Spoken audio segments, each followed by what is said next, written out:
തലമുറകളായി പാരമ്പര്യവും ഭക്തിയും സംരക്ഷിച്ച് നിലനിർത്തുന്ന ഒരു വിശുദ്ധ ഭൂമിയാണ് പലയങ്കോട് ഭഗവതിക്കാവ്.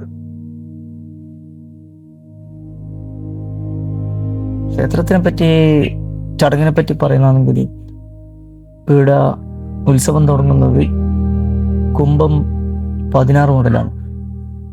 16 മുതൽ 23 വരെ വാളെഴുന്നള്ളത്ത് എന്ന് പറഞ്ഞ ചടങ്ങോട് കൂടിയിട്ടാണ് നമ്മൾ ആരംഭിക്കുന്നത്. വാളെഴുന്നള്ളത്ത് വെച്ച് കഴിഞ്ഞാൽ ഈ മാനന്തേരി എന്ന് പറയുന്ന നാട് 10 ദേശം അടങ്ങിയിട്ടുള്ളതാണ്.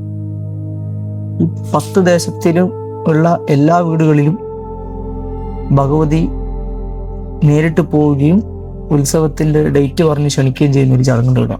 ഇത് വീടുകളൊന്നും ഒഴിച്ചിട്ടൊന്നുമില്ല.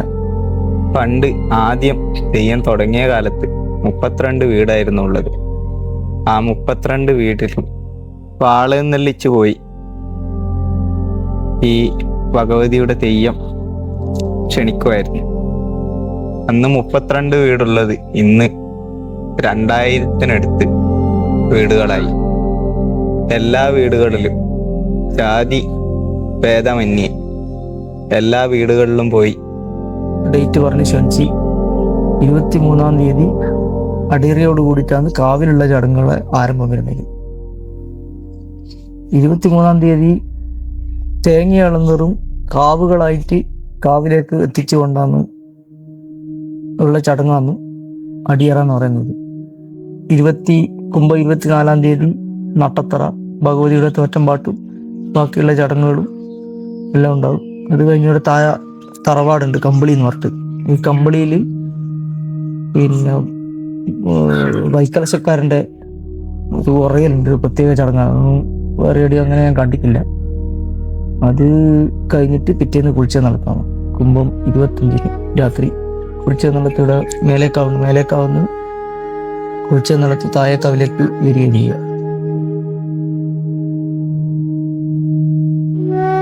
ഞാൻ ഈ ക്ഷേത്രമായിട്ട് ബന്ധപ്പെട്ട് ഒരു 50 വർഷങ്ങളായി. അതിന്മേൽ കൂടുതലുണ്ട്. എനിക്ക് 63 വയസ്സായി. മാതാവിൻ്റെ തിരുമുടിയും ഈ പ്രദേശക്കാരും നല്ല ആൾക്കാരും നല്ല ബന്ധവും സ്നേഹവും കൂട്ടായ്മയും കൊലധാരികളും അങ്ങനെ വാദ്യക്കാരും എല്ലാവരും ഈ പ്രദേശത്ത് നല്ല കൂട്ടായ്മയും നല്ല ഭക്ഷണവും കാര്യങ്ങളും ഒരു പ്രയാസവും ഇല്ല. ആർക്കും ഇതുവരെ ഉണ്ടായിട്ടില്ല, ഇനി ഉണ്ടാകാൻ പാടില്ല. അങ്ങനെ എന്നും തന്നെ അങ്ങനെ ഒരു വല്ലാതൊരു പിന്നെ ക്ഷേത്രമായിരിക്കും. അത് നല്ലൊരു കൂട്ടായ്മയാണ്. ആർക്കും ഒരു പ്രയാസമില്ല. അവർക്ക് പ്രയാസം എന്ന് വെച്ചാൽ ഒരു പ്രയാസവും ഈ മാതാവിനിടെ വന്നിട്ട് മാതാവിനെ സ്നേഹിക്കുന്നോട്ടും നല്ല എല്ലാവർക്കും അമ്മമാർക്കും പെങ്ങന്മാർക്കും ഒരു പ്രയാസവും ഇല്ലാണ്ട് ഇതുവരെ എത്തിയിട്ടുണ്ട്. മാതാവിൻ്റെ താണ്ടം മാതാവ് ഒരാറടിക്കുമ്പോൾ ഒരു കൽസകനെ കെട്ടിക്കലും ആളുകാലും കുട്ടികളും ഒന്നും വേദനിപ്പിക്കൂലേ. ഒരാളെ വേദനയില്ല, ഒരാളെ ബുദ്ധിമുട്ടിക്കൂല. അത് ഒരു അവസ്ഥ എന്നെ കാണണം.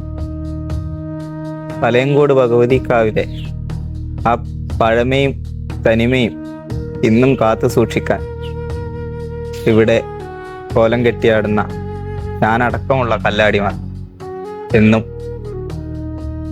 ശ്രമിച്ചുകൊണ്ടേയിരിക്കാറുണ്ട്. ഇപ്പോഴും ആ പഴമയും തനിമയും കാത്തു സൂക്ഷിച്ചുകൊണ്ട് തന്നെയാണ് ഓരോ തെയ്യക്കാലവും കടന്നു പോകുന്നത്.